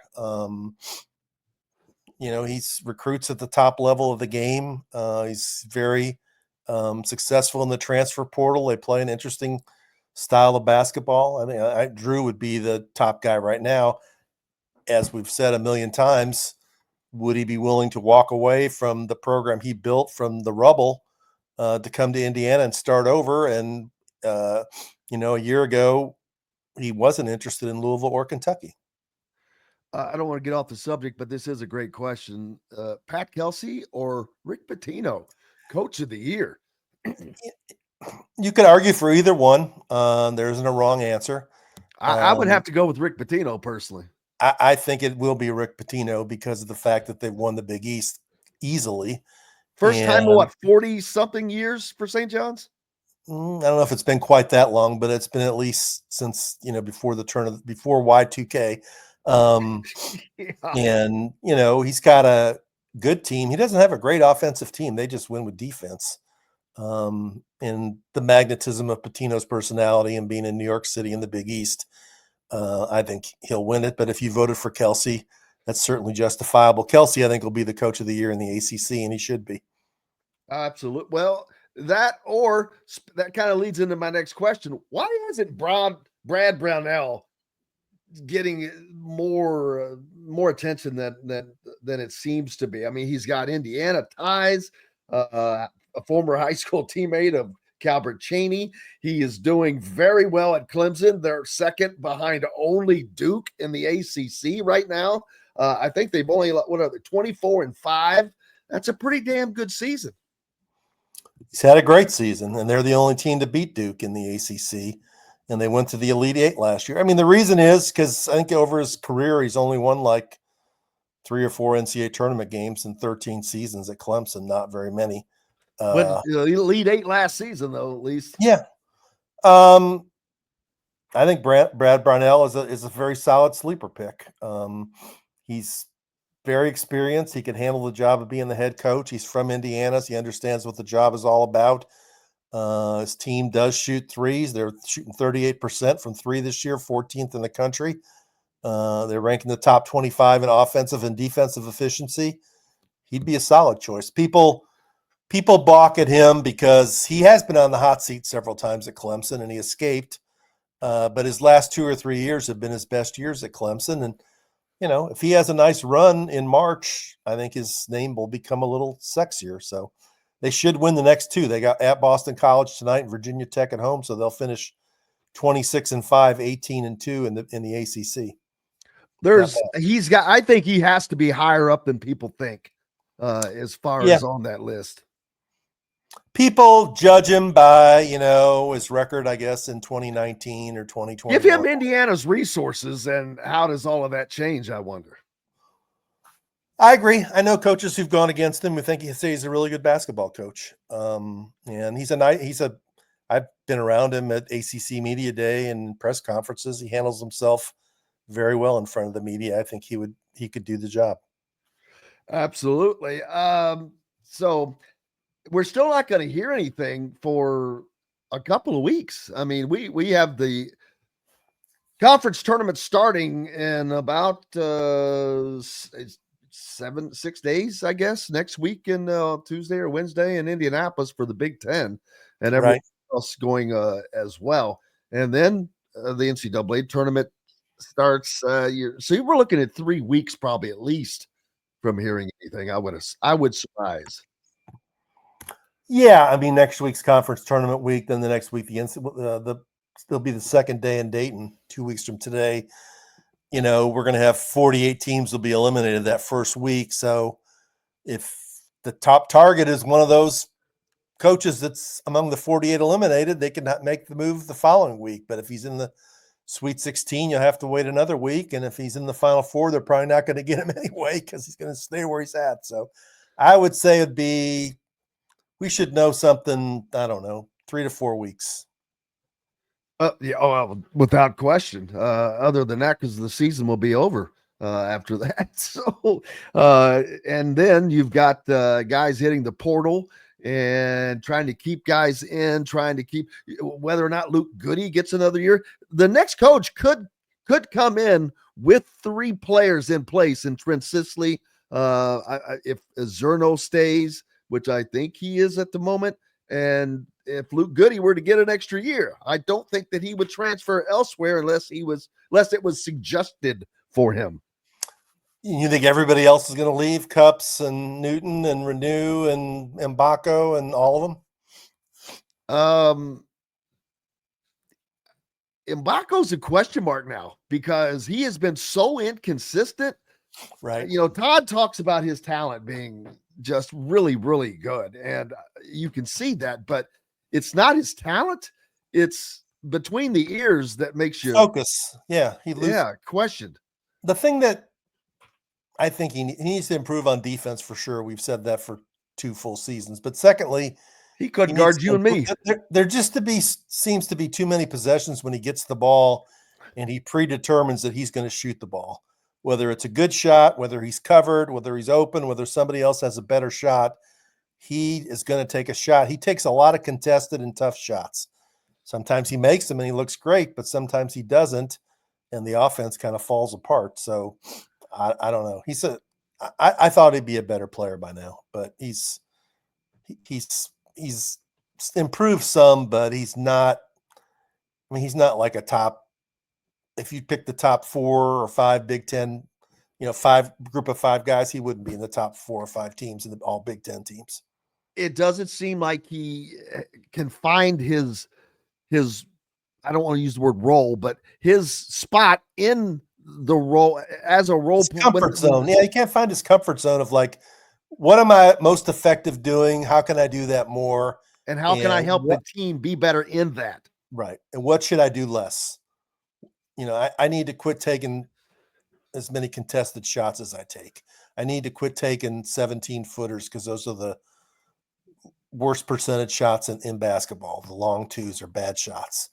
And you would think by this point in his sophomore year he would learn that, but it hadn't happened. And we haven't even talked about last night's final minute and a half. Oh no, we'll do that in the next segment. Don't worry, we got plenty. Ironically, here's a name that has not popped up Billy D on the board, but I had somebody tell me this in complete seriousness the other night. Brought his name up because he is very possibly going to get fired at Chicago, but I just don't see longtime NBA guys coming back to college. That's just my take on that. I don't see it. He's made enough money where he probably doesn't have to work. He's going to be, I think, 60 years old this year. His son is involved in coaching in the NBA, and he got out of the game when he was at Florida, after he'd won 2 national championships and been to at least 2 other Final Fours because he hated recruiting pre-NIL. I don't see it myself, but you don't know. I mean, I don't think he'll get another chance in the NBA because he's been at Oklahoma City and he's been at the Bulls and really hasn't. He had that one good year with Oklahoma City, but he really hasn't done anything with the Bulls. So, if that's the case, then does he keep coaching, and look to the college ranks? And if he is, what better place to look than a place that has plug and play system set up? Yeah, I mean, you're right. He if he wanted to come back to college basketball, coming back to one of the top 10 jobs in the game would be a thing to do. I don't see. I hate to even talk about this about the possibility, because every time a job has come up in the last 10 years, the first name, Billy Donovan. His wife was in town looking at houses. It's the same old thing over and over. So I was like, God, I don't even want to bring this up. But someone seriously on a call the other day, and I'm like, just like pretty much everything you said. I'm like, I don't think he wants to do it. That'd be my guess. I haven't talked to Billy since he went to the Bulls. So would it look like a failure to him? No, I don't think so. I mean, I'm looking right now at his record. This is the third straight year he's gotten worse. I mean, he in 2022, his teams won 56% of their games. The next year, 48%. The next year, 47%. And this year, they're down at 39%. He's going to probably get fired because they're not going to make the playoffs. So if he wants to coach, I think it'd be worth Indiana's time to talk to his agent or talk to him to see if he had any interest. But I don't see that he does. I'd be surprised by that. People that I know, you'd have to ask Brockway. He knows him better than I do. I think Brockway said in the past he didn't think he would do it. Yeah, who knows? Well, I don't know. I don't. I Somebody have no, threw out this name to me today, and this is, I don't think it'll happen, but I think he's got a sneaky good resume. Is not Scott Drew, it's Bryce Drew. And he washed out, I know, at Vanderbilt in his third year there. He went 0-18 in the SEC, and he was out for a year, and then he rebounded and came back to Grand Canyon. But he's been really. Who was his assistant there? The former Archie assistant. Oh, golly, he was from Indiana. Tom Ostrom? No, not that guy. He was a former high school coach, I think, in Indiana. Was there for recruiting and Jeff lost Meyer? out. No, doggone it. At Vanderbilt? No, he was with Archie here and then went to Bryce Drew at Grand Canyon. Oh, my goodness. He was on Archie's initial staff? Yes. And he missed out on Ed Schilling? Fort Wayne. Yes. Yeah. Ed Schilling was on his staff. Not sure if he still is or not, but yeah, that name, I've seen it occasionally, but I don't think that he rises up past all these others. There just seem to be others that are, like we just talked about with Brownell or McDermott or Buzz Williams or Ben McCollum or, Mick Cronin, TJ. That's a lot of names to get through. I don't know that they get through all of them getting turned down. I just can't imagine that. You're probably right. Somebody just threw that name out today because we're at the point where there's no information coming out, so people start throwing out names to create information. But I don't think he'll be the choice. I think he does deserve a chance at a higher level job if he wants that. Maybe he's just content now living in Phoenix. He played in the NBA for a while. He's probably set financially. And I think Homer Drew, his dad and his mom both live out in Phoenix too. So they probably got a pretty good thing going. Yes, not working. That's a great thing going. Aaron from ISC says, has anyone seen the article in BVM Sports, which I have never heard of, but it says IU is eyeing Chris Beard. Came out this morning. I would say that's just clickbait. On what? BBM Sports? BVM. Yeah, I've never heard of that, but it's just another site, I'm sure. And I would quickly say that is nothing but clickbait. Because if that were the case, BVM is not who is going to break that story. It will be ESPN or FOX or Rick Bozich or somebody of that ilk, but it's not going to be BVM. So that's just clickbait. I've seen so many things that get thrown out, and that's the sad thing, Rick. People can't tell the difference anymore between legit stories and just clickbait sites. I'm not saying they're AI sites, but they're just putting crap out there. And I'm like, dude, and people buy into that stuff. They click on it and read it all. And I'm like, that's exactly what they want you to do. People can say the same about what we do, but I'd like to think that we're a little more in line with reality about. No, you're right. You have to be discerning about where you get your information and talk to people. I believe most of the people that I talk to that don't lead me wrong, and I find out people that say things that really aren't true. I probably don't go back and talk to them much, but I think we've seen enough in the past from Dolson to know that he doesn't. I doubt if he's even telling anybody at IU what he's doing. I think he's trying to. He can't. That's the thing. You can't tell anybody anything.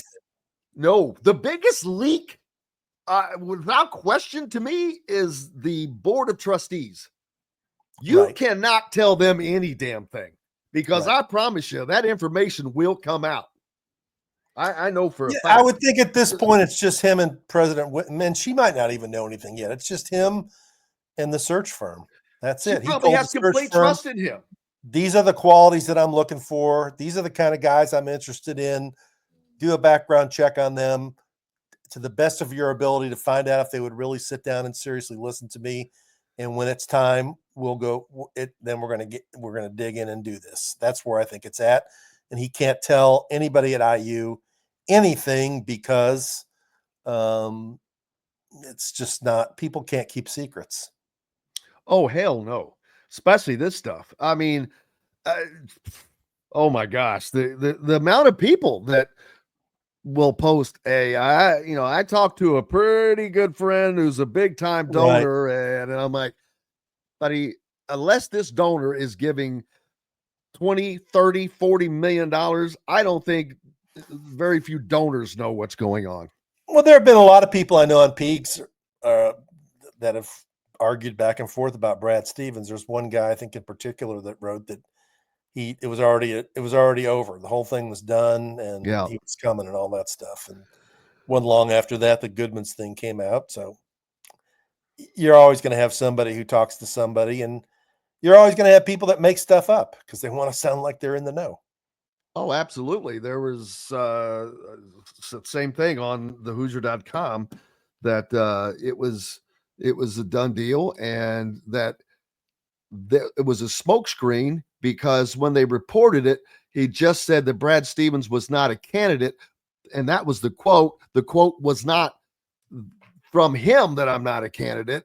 And I was like, man, you're talking semantics. I'm like, yeah, I guess if you want to break it down like that, that is true. I said, but he's not going to make a statement to go back on it, and he's not leaving the Boston Celtics. And then even after Dusty May was extended, people just kept asking, well, what's the buyout? What's the buyout, though?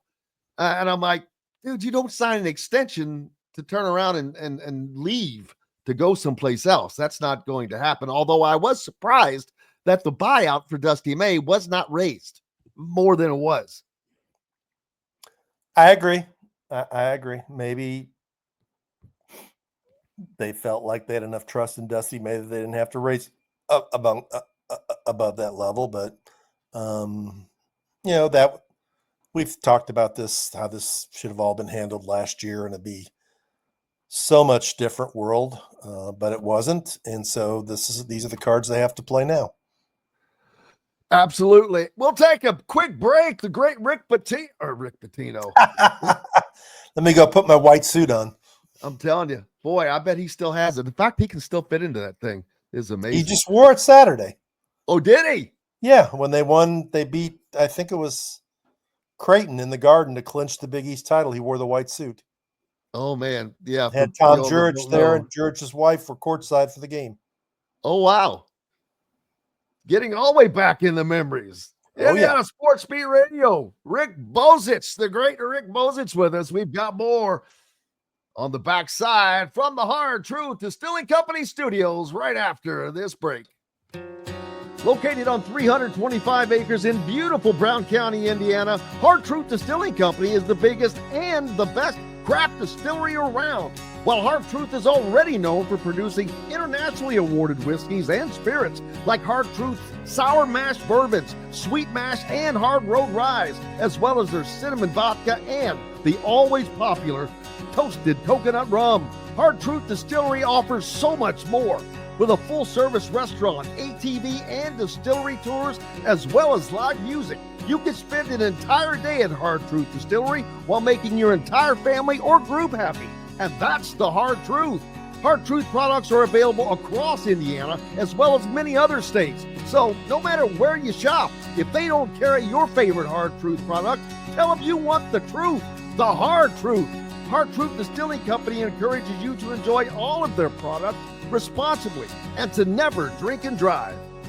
If you're looking for a new home in the Indianapolis area, you need Cheryl Sizemore from Brick and Ivy Realty. Cheryl Sizemore has over 2 decades of experience, and that could be the difference in getting the home you want in today's tough housing market. Reach out to Cheryl at CherylSizemoreSells@gmail.com or 317-701-0838. That's 317-701-0838. Let Cheryl Sizemore sell or find your new home today. Whether it's a night out with the family, after work with colleagues, or catching the game with friends, Bubba's 33 is the place for you.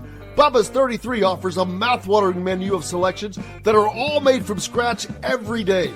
The portions are big, but the prices are small. And with over 50 big screen TVs, you'll never miss the big game. Bubba's 33, pizza, burgers, beer. Andy Moore Honda is Bloomington's #1 Honda dealer for a reason. Buy a new Honda and get a 3-month break from car payments. That's right, no payments for 90 days. That includes the all-new, all-electric Honda Prologue. And you get it for just 0.9% financing.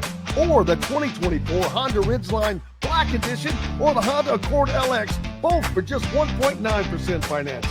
Get more to your door from AndyMooreHonda.com, Bloomington's #1 Honda dealer and your best place for new and used vehicles. Welcome back to the Hard Truth Distilling Company Studios on this Wednesday. Thank you so much for being with us.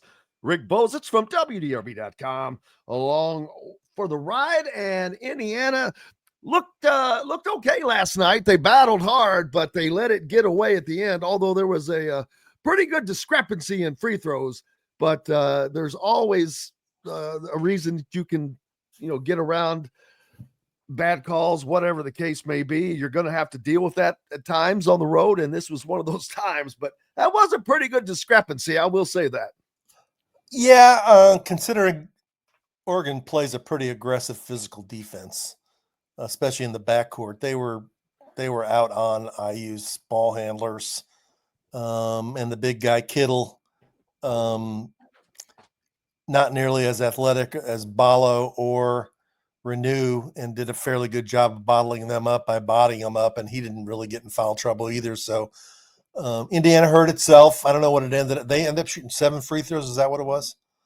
I know Indiana, they started out. Yes, totally. Renew missed 2 early, and then he missed the front end of a 1-and-1, and somebody else made 1 out of 2. It wasn't good.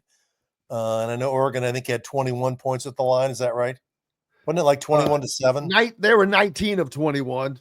19 of 21. That's pretty damn good shooting as well. 3 of 7. 3 of 7. Bad.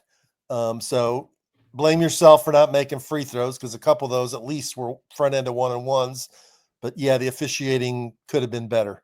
But after Galloway hit that 3 and they went ahead by 1, that was it. They didn't score again. And, I know that Oregon threw in that 30-footer and did some things, but IU turned it over. And we've seen that happen in the Maryland game. We've seen it happen in the Purdue game up there, where late game, Michigan game at home. I mean, UCLA game, they just don't execute in the final minute or two, and they don't have a guy who's going to go out and just make a play. And that's what you need. And now they're in a situation where I think they need to beat Ohio State on Saturday. If they lose that game, I think they're on the wrong side of the bubble, and then put themselves in a situation where they have to win a game or two in the Big Ten tournament. So they need to win this game against Ohio State. It's a home game. It's a quad 2 game because it's a home game. So they don't have a quad 2 loss all year. They need to beat Ohio State on Saturday. Oh, I think that they definitely have to beat Ohio State. And I think that they have to win one Big Ten tournament game because they'll be the higher seed.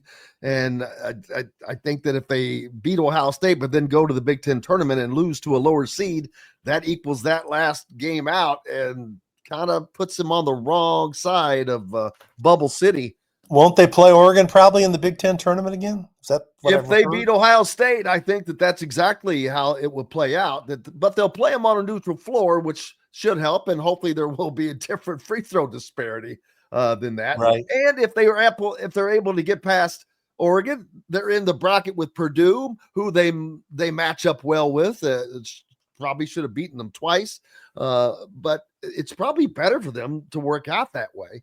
But we'll see. It'll be interesting. Neutral court games, and it's their destiny's in their own hands. They control everything that happens, ironically. But this, to me, Ohio State loses, they're out of the NCAA tournament here because they're a game under Indiana record-wise. Even though their metrics are better, I don't care. You're not going to get in. They're 17-13. They go. Yeah, they pulled one out 17-14. too last night, a double overtime, 116-114 over Nebraska at home. Yeah. So Indiana is just, if they want to make the tournament, they have to win on Saturday without question. If they do that, I still think they need to win that first Big Ten tournament game just because it would be against a lower seed. If it was a higher seed, it wouldn't have as much bearing, I don't think. Well, you want as much cushion as you can anyway, because you get in a situation when you're on the bubble, then you're dependent upon how many upsets there are in the conference tournaments. And like last year, teams like NC State getting into the tournament that wouldn't have gotten in if they hadn't won the ACC tournament. So you want to be as far above the bubble cut line as you can be. And they were comfortable, and they would have been really comfortable if they would have closed that game out last night. But to be up by 1 with a minute and a half or whatever it was to play and lose by 9 is just head shaking. Well, a lot of that was free throws at the end. Right. It was, but I don't know. They just don't make the play. Bruiser Flint, the rumor is he at Arkansas? He's at Arkansas, but the rumor is he's leaving to go with Jay Lucas at Miami, which I don't know why they want Bruiser Flint. He didn't do anything at IU. Or Kentucky or Arkansas. Right. Cashing the checks, baby. I think he wants a guy who's been a head coach to be around. That's a situation that could get a little tense, because I don't know if you've read much about it. The Miami Herald had a story on Monday saying Jay Lucas was expected to be named the coach at Miami next week after they're knocked out of the ACC tournament, and he could leave Duke fairly quickly. And one of the guys he's going to hire is the high school coach at Columbus High School in Miami, who coached the Boozer twins in high school. And there's some speculation that they're going to try and get the Boozer twins to decommit from Duke and go to Miami. If you're Jay Lucas, I'd make sure I had my cars and family out of town before I did that. They have the money in Miami. I can't remember the guy's name there, but they've kind of fallen off of the pathway since they made that initial run. When NIL was getting started, boy, they jumped in and he brought some players in. I almost said bought, but brought some players in. Nigel Pack, one of those guys that Indiana lost. He's still there. I would be if I was him, making the money he was making. I'll tell you that. What is up next for you, my friend? Louisville plays a game tonight at 9:00 against California. And then Saturday I might be in Bloomington. I might stay here. I haven't decided yet. And then conference tournaments. You might as well come up. It's the last regular season game of the year. See who's going to walk on senior day. That'll be Ballo, Galloway, Leal. Will Goody walk? Oh, absolutely. Because if he doesn't know his status, I would say absolutely, when you already have 2 guys that are doing it that have already done it once to begin with. Yeah, Langdon Hatton, I guess. Nigel Pack played the first 9 games and has been injured and hadn't played since. I didn't know he was still playing. That'll be interesting, because last year's senior day was interesting, but hear what Mike Woodson's comments were and the comments from the players. And it comes after the game, so it'll either be a team that might be a little chesty after beating Ohio State, or it'll be a team that, if they lose to Ohio State, should be a little subdued. Absolutely. Looking forward to it. Make sure you're giving Rick a follow, keeping up with all things going on in college athletics and sports in general at WDRB.com, or give him a follow on Twitter. Appreciate you, my friend, as always. Right. Have a great week, Jim. You too, buddy. Hopefully see you Saturday. Big thanks to everybody for joining us on the program today. Another fun one. Back tomorrow to do it again. We'll talk some more basketball. We've got some more football to talk about, as Pro Day happened yesterday for Indiana. And we're getting closer to wrapping up the regular season for not only Indiana, but the rest of the Big Ten. Purdue, they are not going to be able to squeeze up to win a title, but they're going to end the season pretty well. Appreciate you, as always. Until tomorrow, I'm Jim Coyle. I will see you on the radio. Thanks for listening to Indiana Sports Beat Radio. Be sure to subscribe to our YouTube page for more clips and team coverage of Indiana basketball, football, and more. You can also find full episodes and tons of other content on thehoosier.com. We'll see you next time for another edition of Indiana Sports Beat Radio.